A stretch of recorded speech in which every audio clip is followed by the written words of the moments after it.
Real Music exclusive. I grew up like a savage.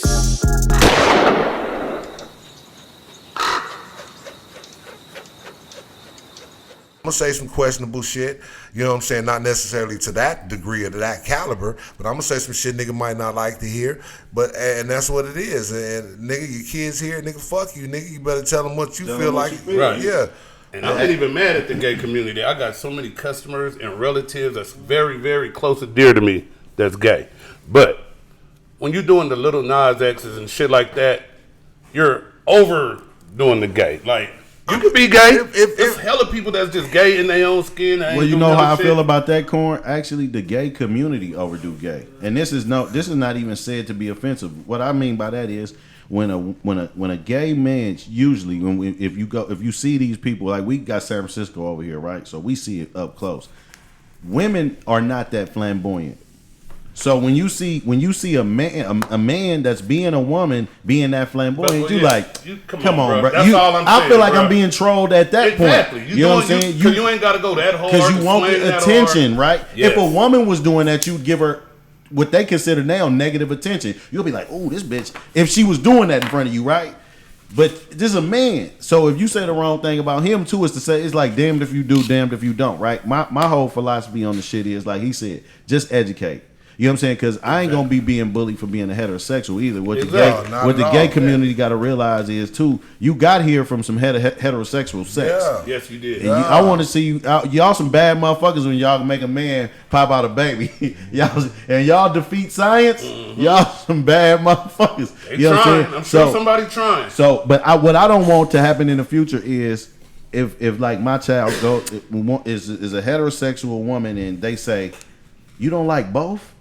And then she get bullied for not liking both. Right.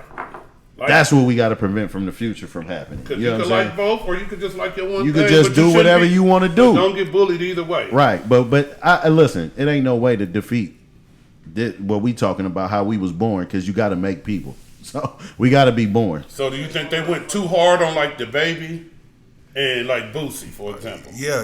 Again, or speaking their you went. They went too hard because if again, let's all be fucking fair. If you're gonna let some people again be, again, I can't say no, they didn't go no. The Boosie and the baby, man, they said what the fuck they felt like, and I ain't fucking mad at it. Did they go too hard? Hell yeah, they went too hard on them boys, man. Come on, man. Because goddamn, they act like this shit. We know. That shit was weird because we older. Like just for somebody to. He just said some, and the baby honestly just said. If I'm not mistaken, if I'm not mistaken, he said something to the effect that, hey yo, if you ain't got this shit, make some noise. Exactly. If you didn't do this shit, that's make been some going noise. On in hip hop forever. And that's all. He didn't say fuck this shit or he didn't. Or fuck that shit. He just said if you His next song may be about niggas that don't suck dick. And if he wasn't talking about you. But you know what I got to say about that in his defense, and in my defense on how I think, I don't like when everybody say nigga, but I ain't got a choice. Exactly. I ain't got a choice either. And honestly, I say in this climate, homie, sometimes, man, I think you treat that shit like you treat a bitch that's out of line. You just don't pay it no attention. Right. You know what I'm saying? And when they see that the real ones ain't paying it no attention, then maybe, to get back. Because motherfuckers just rile up when they need attention. You know what I'm saying? Or when they're seeking attention. So, I believe it's a way that we all can live, man. It's just you do you and I do me. That's what I was saying. Just, do you. Goddamn, you know what I'm saying? I got to ask you this, because since we going on into controversy and we was moving along in your story, so you rapping, you end up bootlegging the music. So at what point from that point, and why? Is because the label just didn't work out. It didn't work out. Ja dropped us some distribution right before my album was to drop. I think they dropped Bad Ways, and my album was supposed to drop right after that, and they never we're gonna cut it. And so you bootlegged your shit because you basically owned the music. I didn't own the music. It's just like, to be honest with you, sure it wasn't doing nothing. It felt like to me. Yeah. I feel like Did Short want to cut up what you got about that trunk? Nah, he never asked for it. Okay, shout out Short for that then. Cause Yeah, I mean, I love. I mean, he know it's a lick when it's the label involved. I love Short. It ain't no, it ain't never. I ain't never gonna have no disdain, nigga. It ain't nothing but love, nigga. I'm telling you, like that nigga Short. I love that nigga. You know what I'm saying? It's just part of the game and shit that I learned. You know what I'm saying? Shit that he was learning too, man. I learned. Everybody has this to grow is shit up. that I was learning, and I ain't finna ever go against or spew no shit against that nigga, because that nigga, I love that nigga. He introduced me to some shit that he introduced me to my life today indirectly, and I know, you know what I'm saying? Again, and so I mean, and that's what I want to get to. Like, how long between that album being bootleg, did you continue to rap? Shit just kind of started slowing down, man. Life started slowing down. I had more kids. More you know kids. what I'm saying? More kids started coming, and So you got 3 baby mamas, yeah, but 5 kids. 5 kids. Yeah. Busting them down, huh? Man, honestly, man, at my I age, didn't even know that. Corn, what the fuck? I've been following this man. What did I say? hey, Corn, I appreciate you, Corn. I'm a real fan of this I dude, appreciate man. you. What did I say? What did I say, man? Do I know my co-host? What did I just say, man? I told you what he was gonna say, man. Yeah, you did. That nigga know, man. I just said, God damn, it said 3 baby. I like D. Do we know his nigga cousin? But my That's age, some different my shit. age, my nigga done hit enough trim that three baby mamas and 5 kids is all like That's that. good. Shit is Yeah. You thing, good know on the what I'm saying? stats, huh? Yeah, hell yeah. I Like, got 5 kids and 3 baby mamas, so I know the count, bro. And honestly, all my kids came from love. Like, I love their mamas, Yeah, man. I yeah. love them, man. So So you having kids. You ain't rapping now. You back in the hood. I'm back in the hood. I'm doing everything trying to win, man. Honestly, man. Different. So that was 2001. That was like 2000, yeah, because the album was supposed to come out in 99, right? So that shit didn't come out. I probably bootlegged it like from 99 to 02, shit started, just kind of, But now in the hood and around, right? Local celebrity, people know you from being around Short and them. Yeah, hell but yeah. you got some music, so you can in the hood you can parlay that into something like Slink Capone finna come through. Nigga might shoot you. I tried to. Okay. I was doing a little shit, you know what I'm saying? But If a nigga, but when a nigga catch you in the bucket, they start something like, Slink fucked up. We got this. yeah, Still exactly. getting through them windows in between that time? As far as what?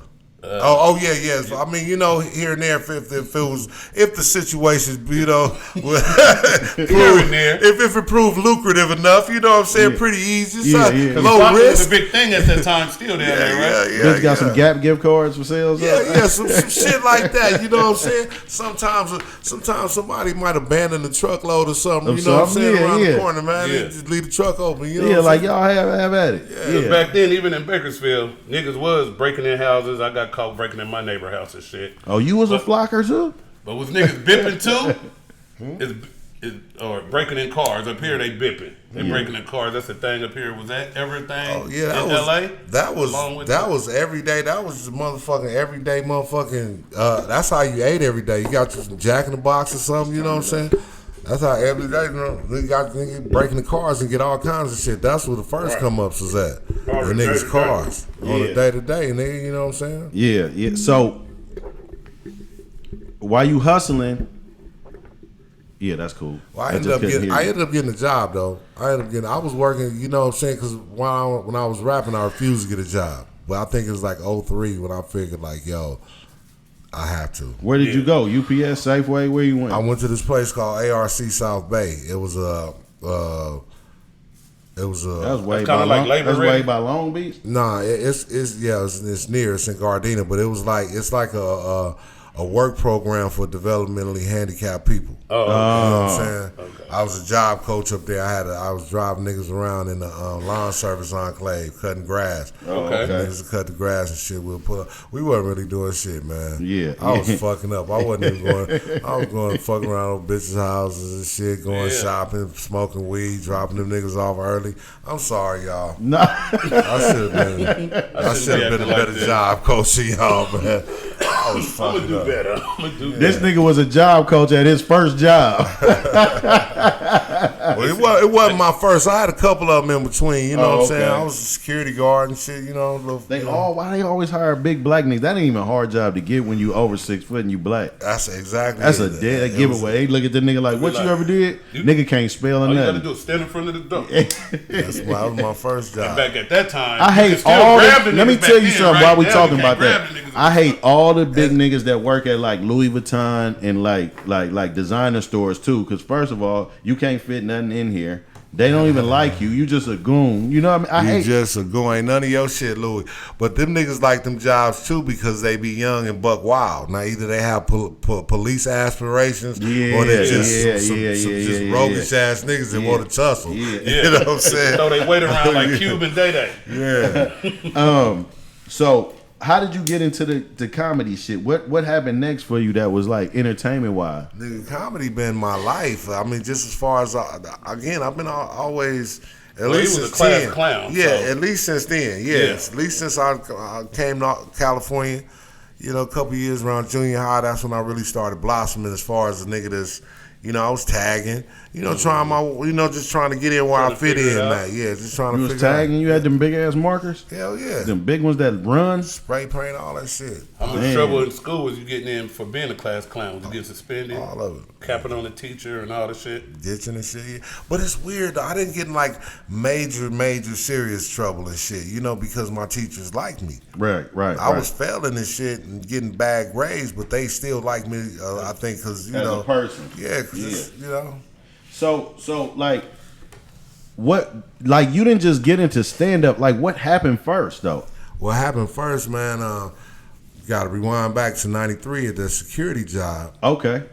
I was doing security in the marina, and one of my partners that I met at that time was working in a video store in the marina. His name Jason, and when I got the job at the marina as a security, we used to ride around on the bikes, ride around the parking lot, patrol the whole parking lot in the area. And the video store was in the parking lot, so I patrolled, and I often walk into the video store because there was a couple bitches in there. It was cute, and a couple young niggas. You know, it's a vibe, young niggas. And Jason was one of them young niggas. He was always cool. Okay. And we developed a rapport, and I didn't really know at that time he was a filmmaker. He was a student filmmaker, and he's like, nigga, you crazy. You know what I'm saying? I want you to be in one of my films. We'll put you in my film. And I did that, and I did a lot of them with him.